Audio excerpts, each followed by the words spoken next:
गुज़िश्ता कई महीनों से कराची में बल्दियाती इंतखाबात का शोर था। मुतअद्दिद बार बल्दियाती इंतखाबात का ऐलान हुआ मगर बाद में इन इंतखाबात को मुलतवी कर दिया गया। सबसे ज़्यादा जमात इस्लामी ये चाहती थी कि बल्दियाती इंतखाबात हों और इक़्तिदार अवाम के नुमाइंदों को मुंतकिल हो जाए। बल्दियाती हुकूमतें अगर इख्तियारात रखती हों तो अवाम की किस्मत बदल सकती हैं, मगर पाकिस्तान में ना तो बल्दियाती हुकूमतें बाइख्तियार होती हैं और ना ही उनके पास मुनासिब फंड्स होते हैं कि वो अवाम के लिए कुछ कर सकें। कराची में बल्दियाती इंतखाब से बहुत सी जमातें और बहुत से स्टेक होल्डर्स भाग रहे थे, मगर जमात इस्लामी और PTI ने इस हवाले से अदालत से रुजू किया। बिलखुसूस जमात इस्लामी ने बहुत मेहनत की और सबको यही लग रहा था कि इस बार कराची के मकामी इंतखाबात में मैदान जमात इस्लामी ही मारेगी। इससे पहले भी कराची की मकामी हुकूमतों में जमात इस्लामी के कई बड़े नाम गुजरे हैं जिन्होंने शहन कायद की बहुत खिदमत की। इनमें नेमत अल्लाह खान का नाम सरे फहरिस्त है। अब्दुल सत्तार अफगानी को भी लोग अब तक याद करते हैं। इस बार जब हाफिज नईम अर रहमान मैदान में उतरे तो उन्होंने खूब मेहनत की, डोर टू डोर कैंपेन की, अवाम में घुल मिल गए, उनकी दाद रसी की और ये सब मेयरशिप की दौड़ से पहले भी हो रहा था। जमात इस्लामी जहां बहुत मुनज़्ज़म है वहां उनके फलाही इदारे भी अवाम की खिदमत में पेश रहते हैं। जमात सियासत से ज़्यादा फलाही कामों और दीन की तरवीज में मसरूफ़ रहती है और मेरी ज़ाती ख्वाहिश है कि ऐसे दीनदार और पढ़े लिखे लोग सियासी अमल का हिस्सा बने। हाफिज नईम अर रहमान अवामी सियासतदान हैं, वो हर जगह अवाम की मदद के लिए पहुंच जाते हैं। बहुत से खामोश वोटर्स इसलिए भी जमात इस्लामी को वोट देते हैं कि ये एक दीनी जमात है और दीनी तालीमात की नशरू इशात और तरवीज में सरगर्म रहती है। अगर हम कराची की दीगर जमातों की तरफ देखें तो उर्दू स्पीकिंग तबके के ज़्यादातर लोग MQM और उसके मुख्तलिफ धड़ों को सपोर्ट करते हैं। अब MQM के तमाम धड़े बज़ाहिर मुत्तहिद हो चुके हैं, मगर अचानक ये जमात बल्दियाती इंतखाबात से पीछे हट गई। ये एक अजीब फैसला था क्योंकि इंतखाबी अमल से पीछे हट जाना जमहूरी निज़ाम और सियासी जिदोजहद के लिए नुकसानदेह होता है।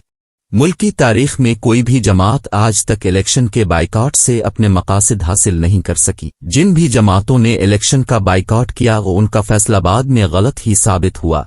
ताहम MQM ने अगर ये फैसला किया था तो ज़रूर उसके पीछे कोई हिकमत अमली होगी। अलबत्ता जब MQM इंतखाबी अमल से पीछे हटी तो ये इम्कान रोशन हो गया कि अब जमात इस्लामी कराची में वाज़े अक्सरियत हासिल कर लेगी, क्योंकि ये जमात कराची में काफ़ी अरसे से भरपूर मुहिम चलाए हुए थी और अवामी खिदमत में भी पेश थी। दीगर जमातों बिलखुसूस MQM, NAP, नून लीग और JUIF की बल्दियाती इंतखाबात में अदम दिलचस्पी की वजह से ये मुकाबला सिर्फ PPP, PTI और जमात इस्लामी के दरमियान था।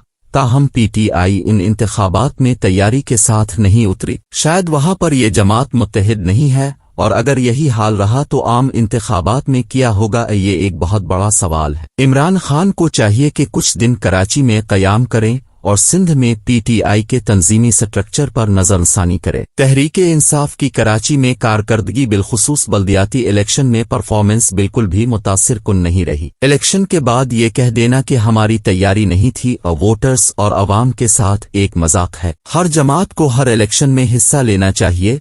जमहूरी अमल में सियासी जमातों की अदम दिलचस्पी बहुत अफसोसनाक है।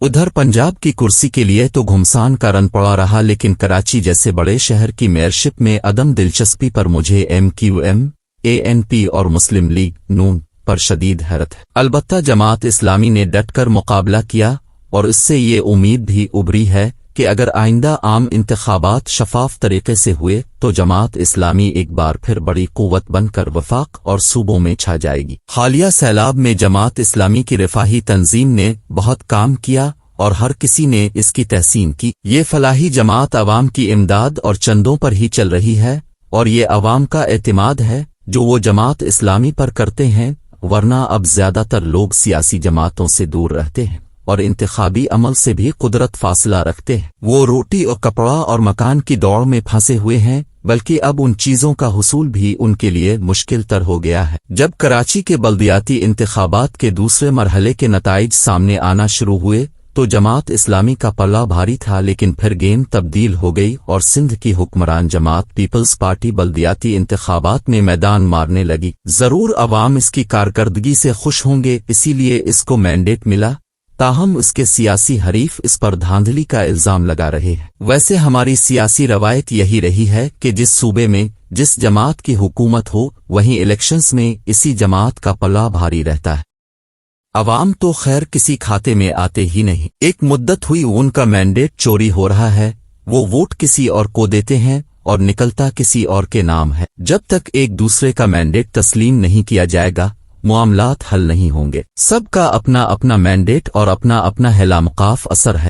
بلا شبہ اندرون سندھ میں پیپلز پارٹی بہت بڑا ووٹ بینک رکھتی ہے، مگر حیرت مجھے اس چیز پر ہوئی کہ جماعت اسلامی کی جیت کو ہار میں بدلنے کی کوشش کی گئی، حالانکہ کراچی میں اس کی محنت کسی سے ڈھکی چھپی نہیں ہے۔ لوگوں کی بڑی تعداد نے اس کو ووٹ دیا، پھر بھی اس کا بھاری اکثریت سے نہ جیتنا بہت سے سوالات کو جنم دیتا اور انتخابی عمل پر شکوک و شبہات اٹھاتا ہے۔ حافظ نعیم الرحمان نے کہا ہے کہ بلدیاتی انتخابات کے بعد ابھی تک معاملہ حل نہیں ہوا۔ انہوں نے الزام عائد کیا کہ آر اوز کی طرف سے دھاندلی کی گئی۔ فارم 11 اور فارم 13 میں نتیجہ مختلف ہے۔ 2.5 سال بعد شہر میں الیکشن ہوا، وہ بھی لگ بھگ 7 بار ملتوی ہونے کے بداس پر بھی تحفظات کا اظہار کیا جا رہا ہے۔ جماعت اسلامی نے الیکشن کمیشن سے نوٹس لینے کا مطالبہ کیا ہے۔ دوسری جانب پی پی پی اور جماعت اسلامی کے درمیان اتحاد کے لیے مذاکرات بھی ہو رہے ہیں۔ امید ہے کہ جلد ہی کوئی اچھا نتیجہ نکل آئے گا اور یہ دونوں جماعتیں مل کر کام کریں گی۔ اس وقت کراچی کی ترقی کے لیے کام کرنا بہت ضروری ہے۔ کسی دور میں مسلم لیگ نون ایک وفاقی جماعت سمجھی جاتی تھی، مگر اب اس کا گڑھ پنجاب بھی اس کا نہیں رہا۔ اس بار تو کسی نہ کسی طرح وہ وفاق میں حکومت بنانے اور وزارت عظمیٰ سمیت اہم وزارتیں لینے میں کامیاب رہی، مگر اس کی سیاست کہاں جا رہی ہے اس کو وہ بہتر جانتی۔ مسلم لیگ ایک بڑی سیاسی جماعت ہے، پس پردہ رہ کر ڈیل کرنے کے بجائے اس کو آن گراؤنڈ کام کرنے کی ضرورت ہے۔ اس کی قیادت کو باہر بیٹھنے کے بجائے ملک میں واپس آنا چاہیے، ورنہ اس کا نظریاتی ووٹر اس سے ناراض ہو جائے گا۔ کراچی کے نئے سیاسی منظرنامے میں اس وقت 2 اسٹیک ہولڈرز پی پی پی اور جماعت اسلامی سامنے آئے ہیں۔ ان کے مابین مذاکرات اور ملاقاتیں ہو رہی ہیں، تاہم ابھی تک کچھ فائنل نہیں ہو سکا۔ بلدیاتی حکومتوں کے پاس زیادہ اختیارات اور فنڈز نہیں ہوتے، اس لیے مل جل کر کام کرنے ہی میں بہتری ہے۔ کراچی اس وقت مختلف النوع مسائل میں گھرا ہوا ہے۔ روشنیوں کا شہر، غربت، مہنگائی، روزگار بدمنی، آلودگی اور انفراسٹرکچر کی تباہی کا شکار ہے۔ ان مسائل کا حل جلد نکالنا ہوگا۔ خاص طور پر سٹریٹ کرائمز نے عوام کا امن و سکون برباد کر دیا ہے، اس کو آہنی ہاتھوں فوری روکنا ہوگا۔ تمام جماعتیں مل کر بیٹھیں اور شہن قائد کو درپیش مسائل کا حل نکالیں۔